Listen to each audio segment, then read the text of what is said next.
Bonjour Alexandre. Bonjour Alexis. Un sondage exclusif publié par Valeurs Actuelles montre que 52% des Français sont favorables à une union des droites, dont 88% des sympathisants RN et 82% des sympathisants LR. Pourtant, Alexandre, ni les dirigeants de LR, ni Marine Le Pen n'y sont réellement favorables. Oui Alexis, mais établissons d'abord les responsabilités de chacun.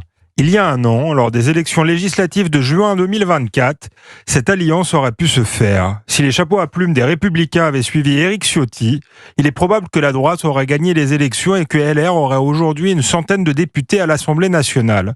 Au lieu de cela, les députés LR, dont beaucoup ont été élus avec les voix de la gauche, se retrouvent piégés dans une alliance socialo-macroniste mortifère.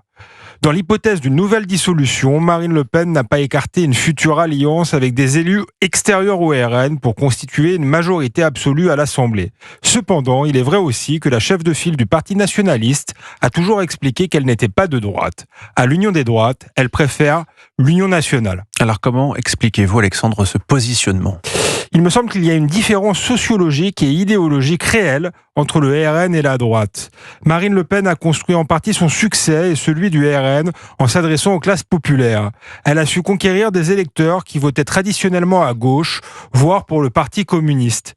Marine Le Pen a elle-même été élue dans le Nord-Pas-de-Calais, une terre ouvrière. En outre, une partie de la droite, notabilisée, n'a cessé d'exprimer son mépris pour la patronne du RN et pour ses électeurs, ce qui n'a pas aidé au rapprochement. Plutôt que dans la filiation de la droite traditionnelle, Marine Le Pen s'est inscrite dans la filiation du gaullisme social, citant d'ailleurs régulièrement le général de Gaulle. La France, ce n'est pas la gauche, ce n'est pas la droite. Cette référence au gaullisme peut apparaître paradoxale de la part d'un parti dont les racines historiques sont anti-gaullistes. Cependant, tout aussi paradoxal est l'oubli par LR de son héritage gaullien, ainsi que le rétrécissement de sa base sociologique. Malraux disait pourtant que le RPF, le parti du général de Gaulle, devait représenter le métro à 6h du soir. Et le positionnement de Marine Le Pen s'explique aussi peut-être par des raisons, Alexandre, des raisons tactiques. Oui, Marine Le Pen, comme son père, a toujours eu la culture du chef. Elle a ainsi répugné à s'encombrer d'alliés qui pourraient l'obliger à faire des compromis ou à infléchir sa ligne politique. Et elle n'en a jamais vraiment eu besoin du fait que le rapport de force électorale entre la droite traditionnelle et le Rassemblement national s'est largement inversé en faveur du RN. En vérité, l'union des droites s'est faite par les électeurs eux-mêmes, de plus en plus nombreux à chaque élection à quitter LR pour grossir les rangs du Parti nationaliste. Le choix de LR de soutenir l'actuel gouvernement et de se rogner sur la réforme des retraites apparaît suicidaire.